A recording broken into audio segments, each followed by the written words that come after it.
Well, wasn't that such a powerful video, I think, to start off with, and so brave of Mel B and all these women who face this terrible situation that is happening in Britain and across the world today. Absolutely, womensaid.org.uk, and it just goes to show how important Women's Aid is, and also how important it is to talk, just to talk and share stories and work together. So yeah, very brave. And I was just sharing with our guest to come on that I remember Women's Aid when it first started. It started in Chiswick in London with a lady called Erin Pitsey, and it was the most incredible organisation. But it started in 1973. And isn't it a shame of Britain today that it is still going strong and still needing an organisation to support these women in 2022? Absolutely, but thank goodness for organisations like that. Absolutely. And the charity fundraising side of things is so important when you really delve into it. But I'm sure Rahema has a lot to say. She's got a lot to share with us. So looking forward to her joining us. Absolutely. So now we're just going to take a very short break, and we're going to bring on the wonderful Miss England, and we're going to talk about all sorts of issues this afternoon. Stay tuned.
So I'm absolutely thrilled. We're thrilled. We have the beautiful Rahema Mathamia with us, Miss England, and she has got so much to share with us.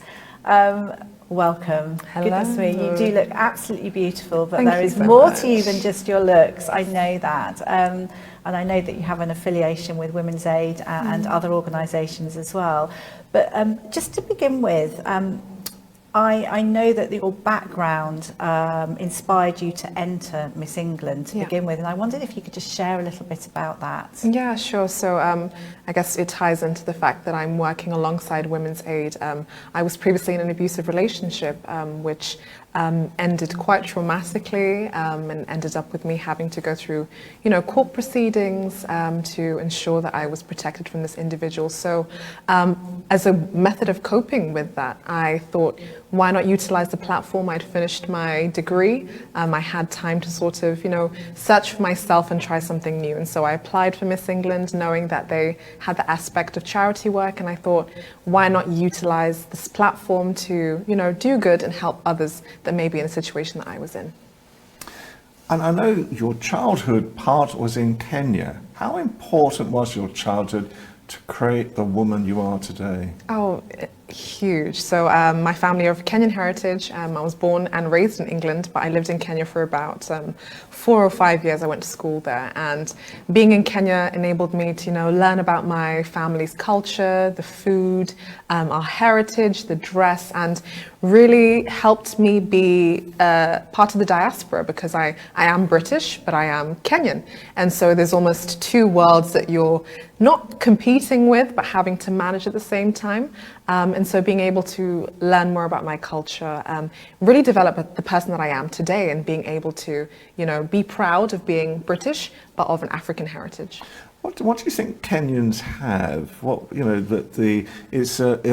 work a lot with Albanians and Eastern Europe, for example, and they've got pride, they've got presence to them. Do you think it's the same from Kenya? And do you think it gave you that extra power to get through the situations that you faced? Oh yeah, Yes. So I think Kenyans are very strong individuals. I'm sure we can all say that across the board, but they're very sort of tenacious individuals that know how to overcome adversity, know how to go through situations and come out stronger. And I think having seen that, I was raised by a single mother who was a teenager, and so I saw firsthand, you know, a woman that was so strong and able to sort of withstand her own and get through situations. And, you know, seeing that culture and the family dynamics that I have definitely helped me. I think it shapes who I am today. I wouldn't be the woman that I am if I wasn't proud of my heritage and if I wasn't proud of the family dynamics that I come from.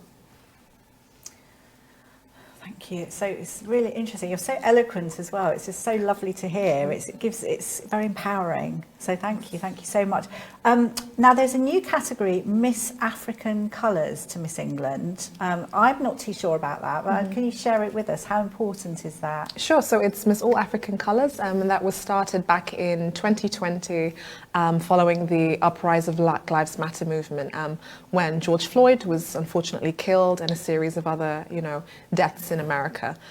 So the director of Miss England, Angie Beasley, she saw that, and alongside her friend of hers decided that it would be important to start a heat in the competition to have minority ethnic women. So it wasn't just women of African heritage. We had women from the Caribbean, from Asia, anyone that was, you know, representative of minority ethnic group to come in and have the platform in Miss England, because England is diverse, seeing London in and of itself, people from all walks of life together. And so it was a beautiful thing to be able to enter the competition through a heat that represented and celebrated diversity. And I know with Angie Beasley and Miss England as well, they always want to create a level playing field for all women. Yeah. That's very, very important to them as well. What are your personal ambitions? Because I know you want to talk this afternoon about abuse to women and FGM as well.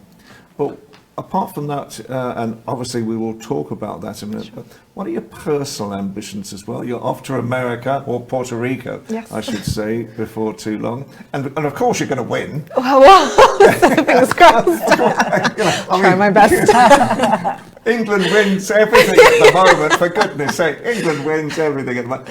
But what are your personal ambitions? Because I know I think, am I right in saying you work for the NHS or at the moment, or you work in North London? Slightly slimmer. So I'm currently working as a health technology consultant. Essentially what I do is I work with NHS trusts and private trusts to get them to move to electronic data patient records.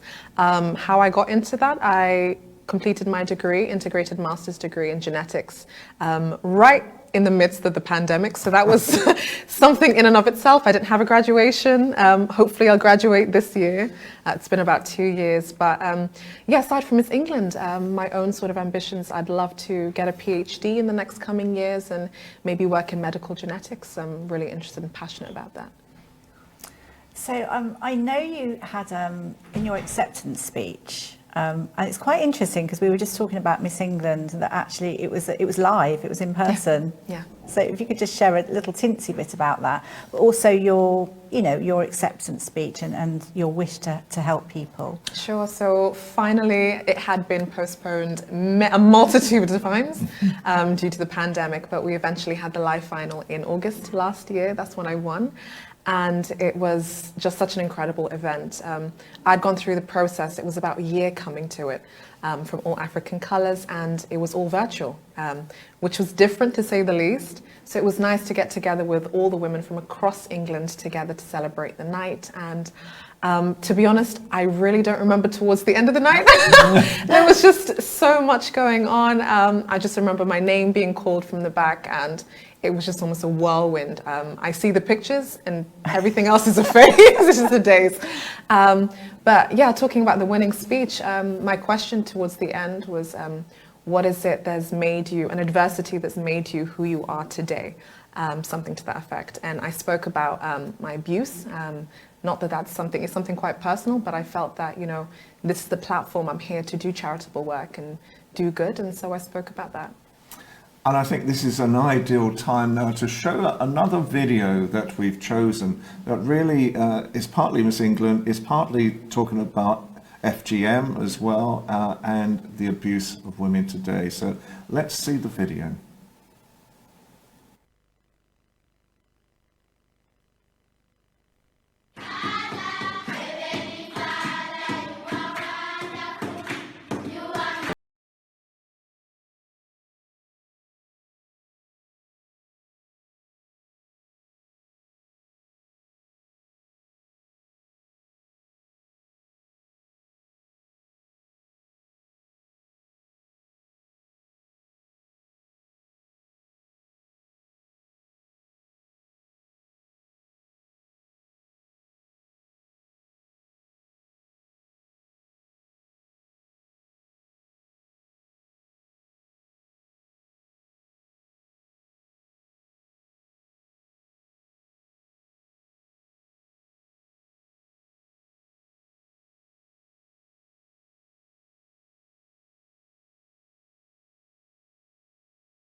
How jolly was that? So we've been sat here bopping away. That's such a catchy tune. That's a remix of I saw you tapping your foot. You can't get away with it. So that was a remix of Stronger Together for One Woman at a Time charity that I believe you're an ambassador of. Yes, I am, and I'm so proud to be an ambassador for One Woman at a Time. Started by Jean Anderson, an amazing, just such a bubbly woman who used to be a midwife, who started the charity in West Pokot in Kenya, the country of my origin, which is just amazing to have the connection there. And what they do is they essentially fight for women in that county that are experiencing FGM, because it's still very much a cultural tradition there.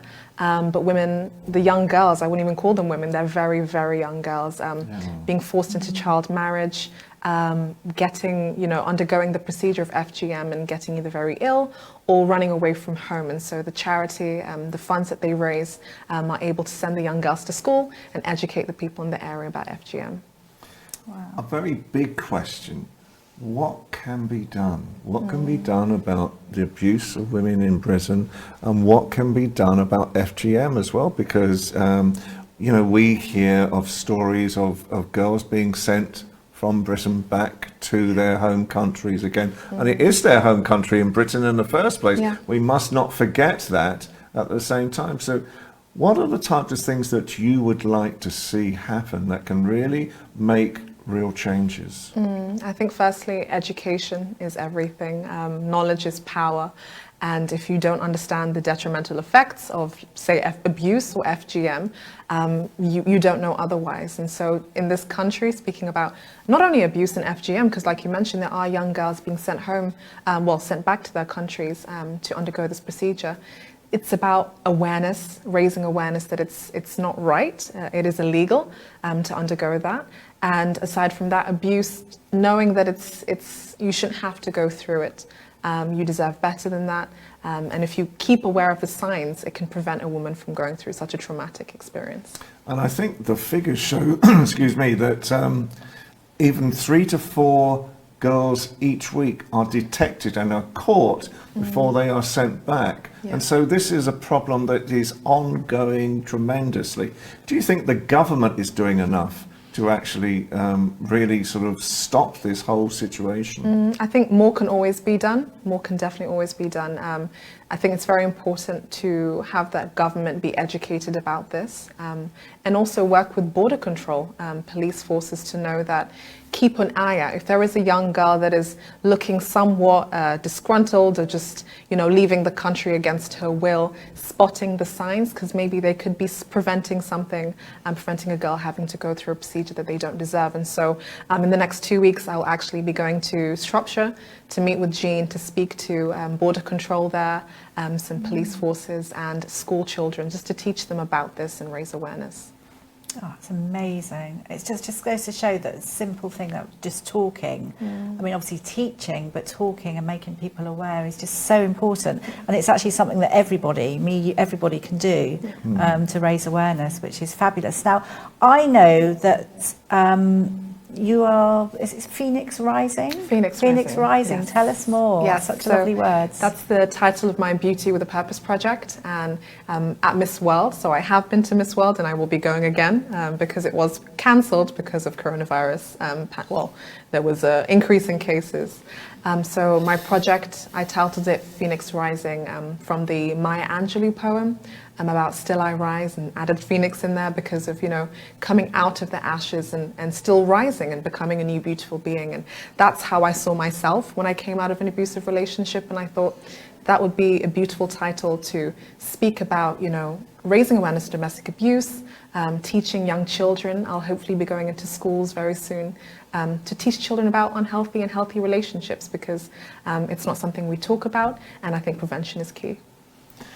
Now, I know the values of Miss England and the values of entrants that go into Miss England as well, but how do you perceive it? Because at one stage for a while there were all sorts of issues happening, that it was just a glorified beauty competition, but it's changed dramatically, I think, over the past few years, especially under Angie Beasley's control as well, that it's become a real opportunity for young women like yourself to shine. So how would you describe Miss England and the competition? Oh, I'd say it's a sisterhood. It's women from across England coming together to celebrate themselves.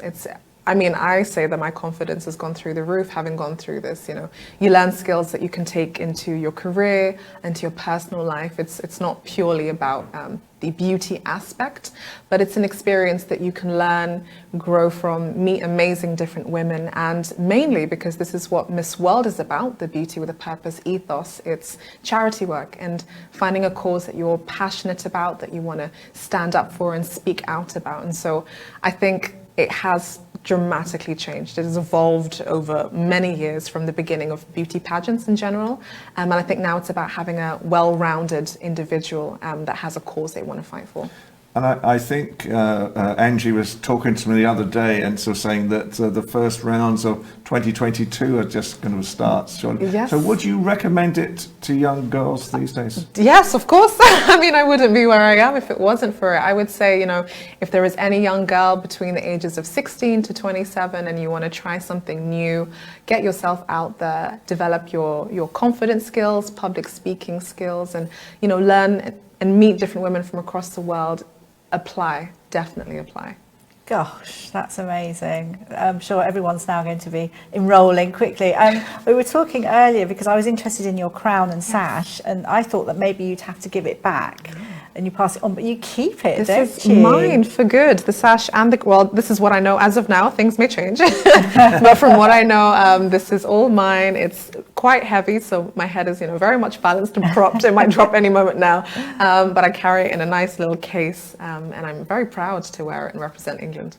Amazing. And so Puerto Rico is where you're off to next. Yes. Do you know more about it? Can you share us any secrets or? I've been already. I went in November, so the original dates was from the end of November to the end of December, with the final happening on the 16th of December 2021. But unfortunately, there were an increase of cases amongst the group, and so they decided to cancel it, which I think was important. And so it's been rescheduled to the 16th of March, the day after my birthday. So let's see. No, I don't know if that's a good thing. Yeah, that's a good Good luck, charm. That's a good omen, yes. So yes, I'll be going in about 2.5 weeks to. I made it to the top 30 originally. I was one of 6 women to win the Beauty with a Purpose round, which I'm very proud of. And so there'll be 40 of us total going back to compete in the beautiful island of Puerto Rico. Okay, so how are you going to celebrate your birthday if you know the next day? I don't think I'm going to celebrate. There won't be any celebrating. There'll probably be a lot of hair preparations, makeup and dress. No drink. No drink. Nothing. No alcohol. Just a lot of green tea to calm my nerves. Yeah. Do you hear that, Angie? She's saying it to you now. Celebrations when you're out there. Exactly. Celebrations when you're out there. And the future. Yeah. What would you like to be doing in the future? I know you're wanting to be talking about issues and use the title well, but what's in the next 5 years for Miss England? Wow, I like that question. I haven't had that one. Next 5 years, I'd love to try more experiences. If that means I enter into the entertainment world, I'd love to get into that. I definitely want to continue with my charity work. I think I have found my life's purpose in that, and it may sound, cliche, but I genuinely believe that, I went through experiences so that I can come through and help other people, and just continue to enjoy life. I think I'm quite open to what happens, settle down in the next few years. I'll be over 30 in 5 years, so, have some kids. I'm 70. Have some kids, settle down. I'm still going strong. Over 30 is good. I'm keeping quiet. Yeah. I'm not over 70. No, you're not over 70. I wasn't saying you were. I know. You look amazing.